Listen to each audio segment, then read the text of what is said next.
If you're interested in the story behind the business headlines, check out Big Technology Podcast, my weekly show that features in-depth interviews with CEOs, researchers, and reformers in business and technology. Hi, I'm Alex Kantrowitz. I'm a longtime journalist, CNBC contributor, and the host of the show.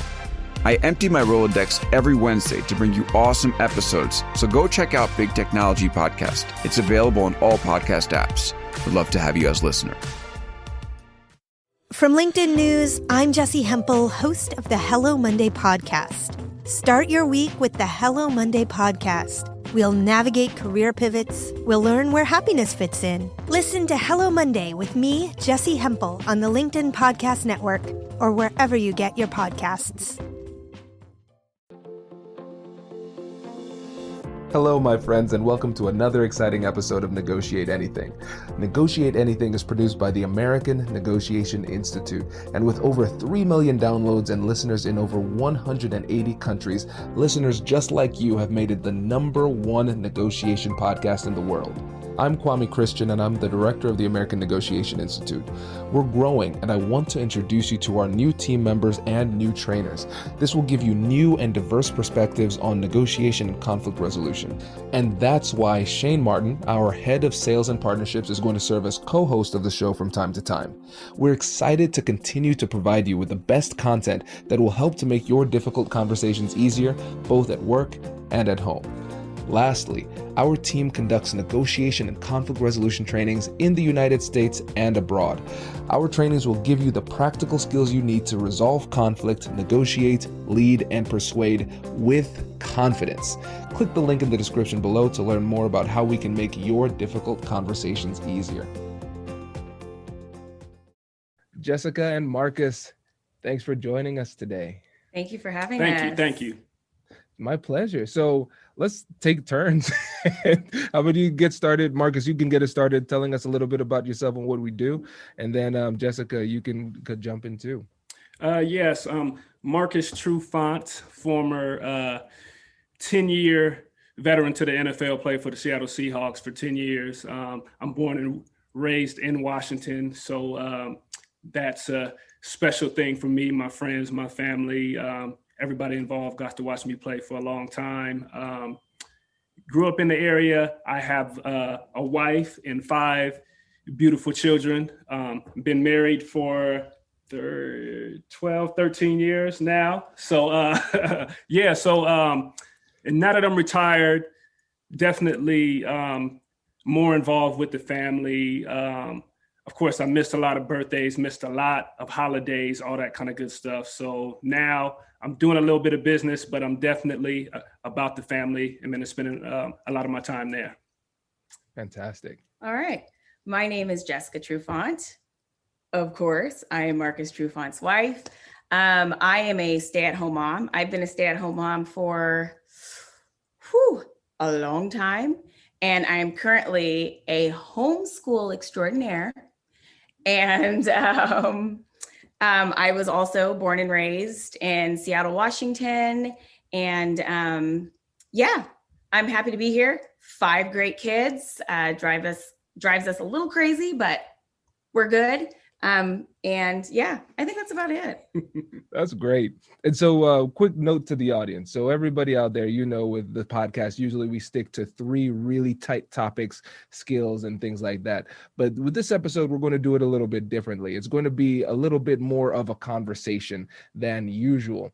And so what we're going to do is we're going to talk about how we can use these difficult conversations in business, in our families, and more specifically with our relationships too, because it's incredible what you've been able to do with your business and that you're able to do it together. That's even more impressive, right?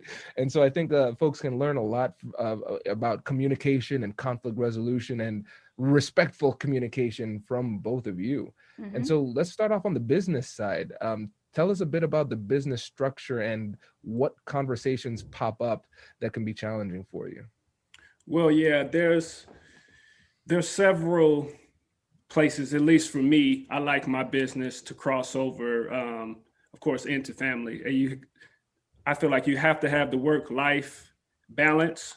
So, I had to learn that kind of the hard way and through a lot of conversations with my wife and making sure that, okay, I went through retirement. I was missing everything, just like I said, for 10 years. I missed a lot of stuff. I'm away from home. But after retirement, I wanted to make sure that I was secure. And you hear about all the horror stories of guys going broke after they're done playing. So I wanted to get involved in business. I played around. I did some small stuff here and there to get my feet wet. But now I've settled on a self-storage. And that's what I've been doing for about 10 years now. I built from the ground up. I did some conversions. I've been acquiring some existing as well. So that part of it has been huge.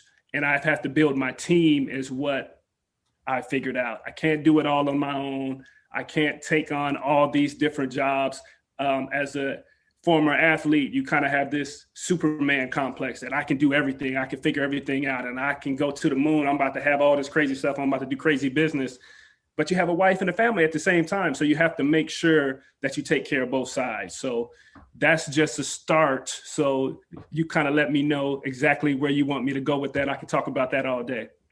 Yeah. Oh, this is great. And so, Jessica, I want to start with you here too, because let's focus on that transition. So now Marcus was in the NFL, transitioning to civilian life, if you will. And I'm sure there was an assumption that this means more time with you and with the family, right? Absolutely. It was like he said, it was 10 years of him being gone a lot. And so when he retired, it was like, yay. I had just had our fourth daughter and I'm like, yay, he's going to be home. And this is one smart cookie.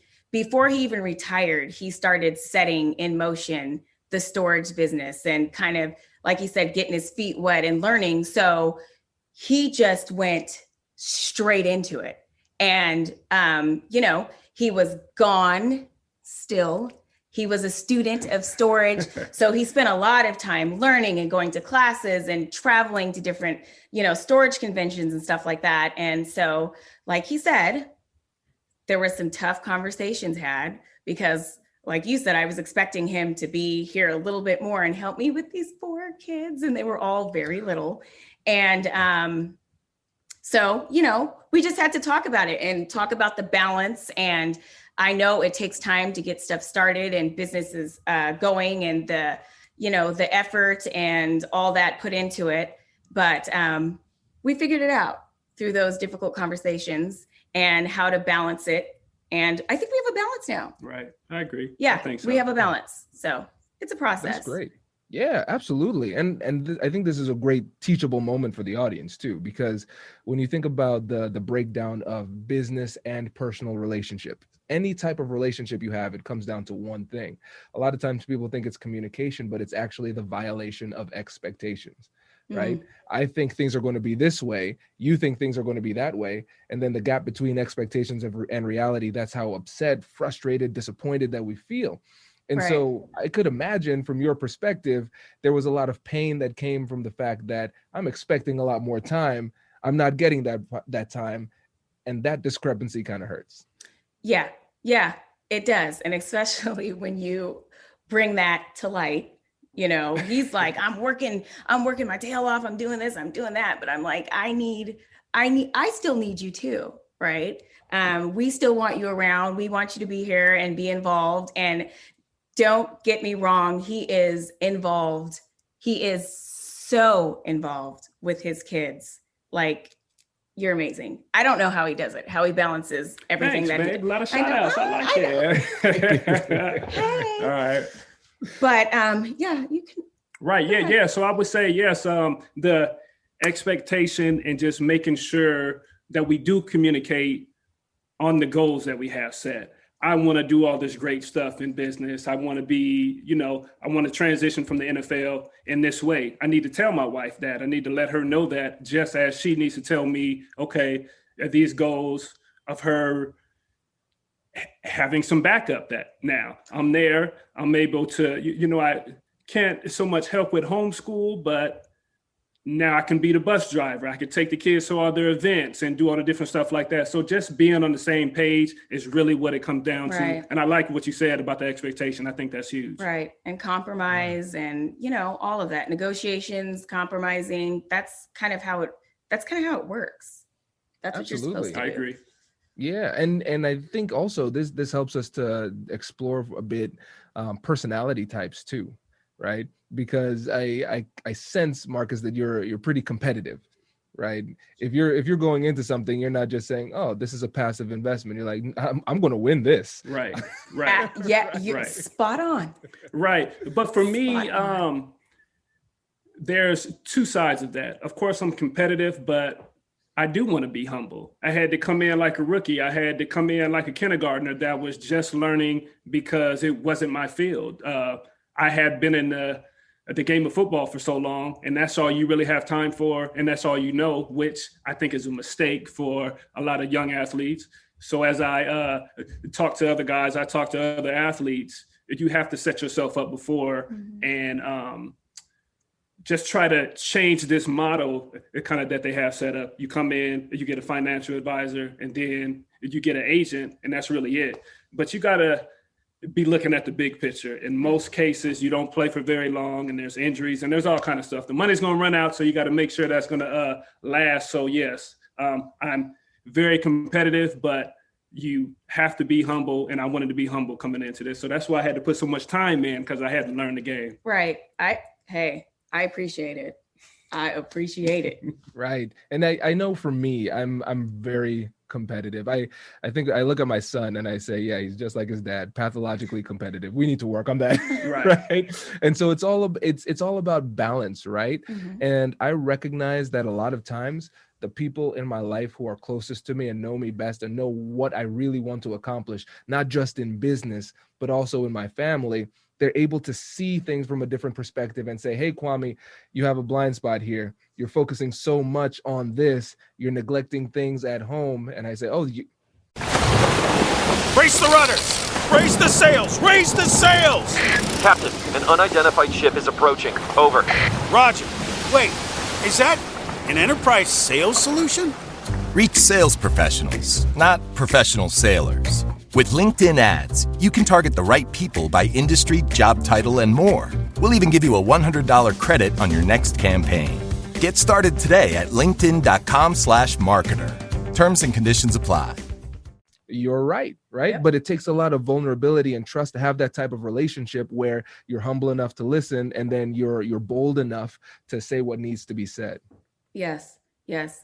It took a while for Marcus to kind of figure out that, I was serious when I'm saying I need you here a little bit. I need you're very entrenched in your business right now. And I just really would like you to just take a step back, take a breather, and just kind of be with us for a little bit. And at first he was fighting me a little bit on it.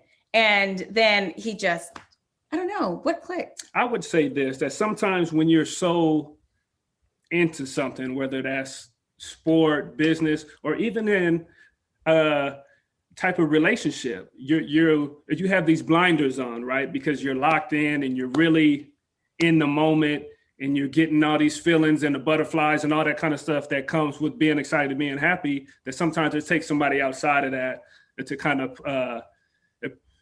press the button or turn on the light bulb, I guess, or whatever you want to say, so you can see yourself, because you really can't see yourself because you're in it. So right, but you're supposed to have those butterflies.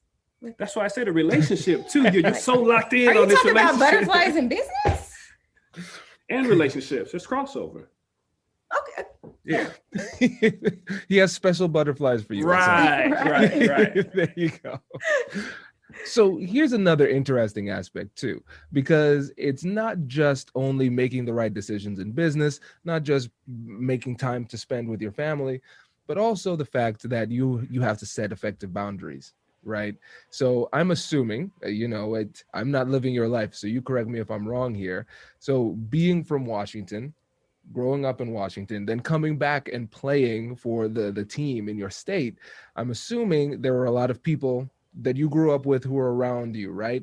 And so you didn't even get the situation where, okay, I'm going into a new city, I'm starting a new circle. It's like, oh, it's already there. So my circle just keeps on getting bigger and bigger. What I've experienced for me in my business as it's grown, and when I talk to other successful people for them as they grow, a lot of people want to become involved in what it is that you're doing, but you can't say yes to everybody. And so I want to talk about boundaries and how you were able to set those boundaries effectively without destroying relationships that were important to you. Right. Well, I know for me, just like everything, that there is a learning curve. And I felt like I was ahead of the game because my parents were very involved in my business dealings early on. I would say as a young player, you're, 22 to 23 years old. And my parents have always been there to support. So they were kind of like that wall. They were kind of like the gatekeepers as people wanted to come around, people wanted to be involved. And if you weren't a part of the circle that was with us as we grew, then you really couldn't get in. But you can't bring everybody with you. And that's just really what it comes down to. Over time will tell, different type of energy. People are going in different directions, got different goals. It kind of just happened naturally for me. So I feel like I was one of the lucky ones. I kept a pretty good circle anyway.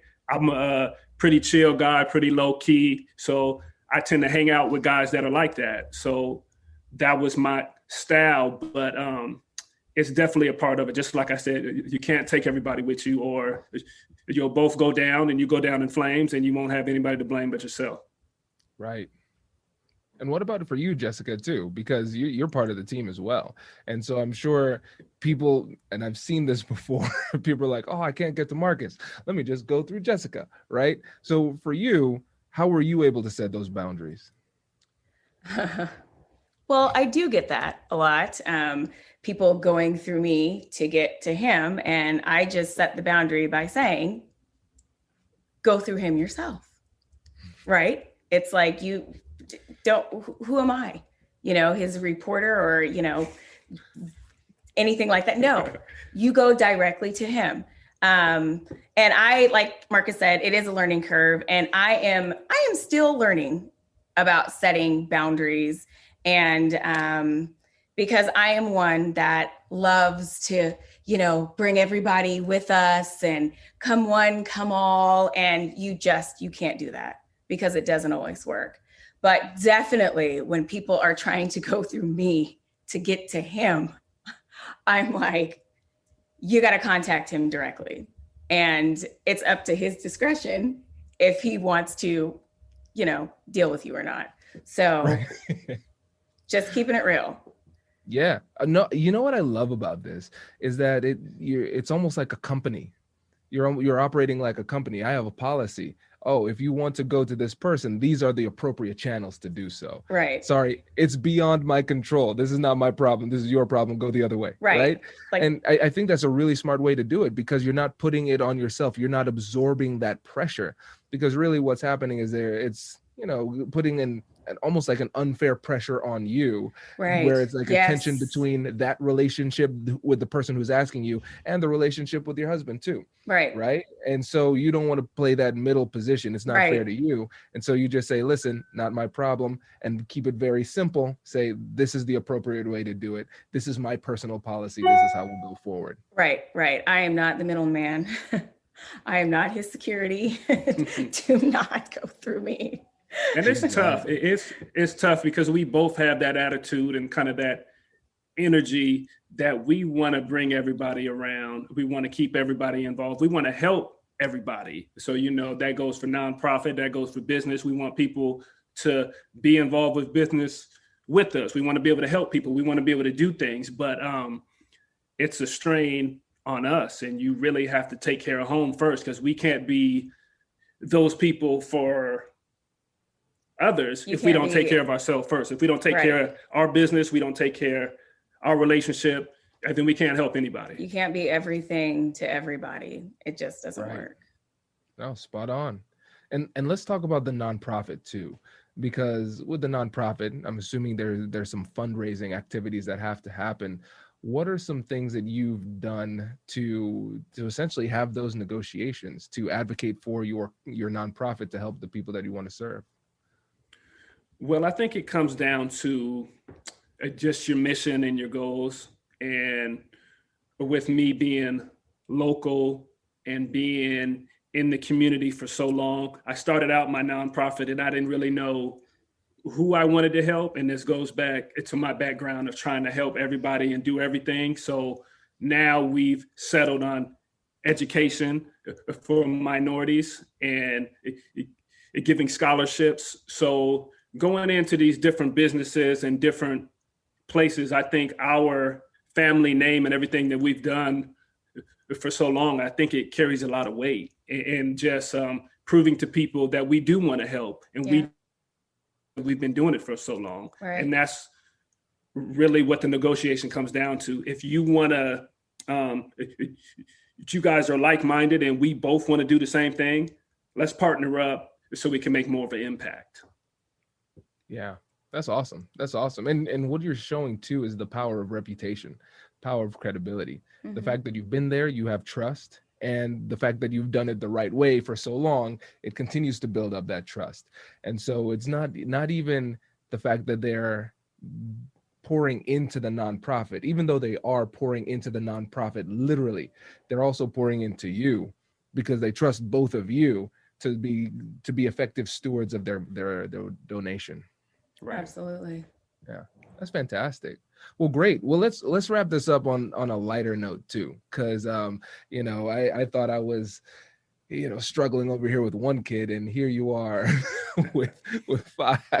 So when you're having those difficult conversations with your children, with so many of them probably coming at you at the same time, how do you manage that type of pressure and still display that loving affect that you want to show?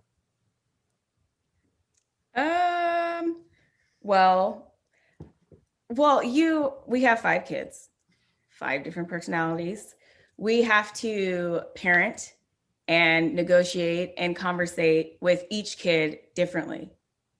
So when they're all coming at us at once, sometimes we literally have to kind of talk to them one by one to allow them to voice their concerns and deal with them according to, their personality and their personal wants and needs. So it's not just, we don't just kind of do blanket parenting where it's like the same for every child. It is definitely different because our kids react differently to different things, and they want different things, and they have different expectations from us. And so that's how we do it. Right. And my beautiful wife came up with this idea maybe a couple of years ago that we want to check in with the kids and really let them voice their opinions on us. And I felt like it's been good to have the kids open up and be able to practice saying the things they like and saying the things they don't like. Right. And I think it's good on both sides. So it is really a kind of like it's an evaluation, pretty much. Yeah. Evaluation and a compromise and letting the kids' voice be heard. Of course, we're going to be parents and we're the parents and we have the last say, but we do want our kids to feel like their voices are heard. They do have a say. Yeah, it's just like running a company. You want your employees to feel like they're heard, right? Right. And we want to know, we're like, are we doing a good job or are we not doing a good job? How could we improve? It's like an evaluation at a job. Pretty funny sometimes, but it's good. Yeah. Wow. That's fantastic. And kudos. I know that's not easy to do. Because I try to do the same thing with Kai, and sometimes he's like, I didn't like this food today. I'm like, you didn't like the food. Oh, that's funny, man. That's funny because I worked a long day. And seriously, yeah. Yes. Man, at least you got food on the table, right? Right. You gotta kind of let that roll off when you just prepared a meal and they look at it and they're like, ew, that's nasty. We don't like it. It's like, okay. I tell you, it's tough. And I tell people all the time, those are the toughest ones. And I think the thing for parents to remember is this. A lot of times when we're having these conversations with our kids, it's after a long day. It's after a long day. You don't have the same cognitive reserves and patience that you had at the beginning. And I think that's so important to recognize the importance of just slowing down, recognizing, hey, emotionally, psychologically, right now, me personally, as the father, I am not at my best. Let me slow it down, because usually the first thing that I want to say right now is not the right thing to say right now. Yeah, Right. we're very open. It's like I am tapped out. Sometimes I'm like I am mentally, emotionally, physically, I'm tapped out. So you guys have to allow me some grace like I allow you. And just being honest with them, and because they're little adults in training. So I just, want the same respect and give them the same respect. Yeah. And I go back to the Superman complex. I'm a guy that I think, again, I could do everything. I could work all day and I could come back to the house and I could do everything with the kids, but you burn out. So you got to give yourself breaks. You got to take some time off, or you got to take a day off. If you're going to go hard one day, you got to try to take a day off, or you got to schedule yourself accordingly. Because if I want to be businessman and dad, I can't do that 24 hours a day. I got to make sure I give myself a little break. So I schedule those in, or I try to at least. We get breaks. Good. I try to give myself breaks. So every now and then, because you never get a break. I know that, Mama, right? Oh, I try. That's your next negotiation, Jessica. Right. Congratulations, you've just joined an elite club. By listening to a full episode, you're now officially on the Negotiate Anything team. So welcome aboard. What most team members do is they subscribe to the podcast because that allows them to automatically get the latest episodes of the show. The best things in life lie on the other side of difficult conversations. Keep learning, keep practicing, and keep getting better. Your relationships will improve, your career will soar, and you'll have the confidence you need to get the most out of these crucial conversations. Again, thank you for joining the team. We're excited to have you, and I will see you in the next episode. I'll catch you later.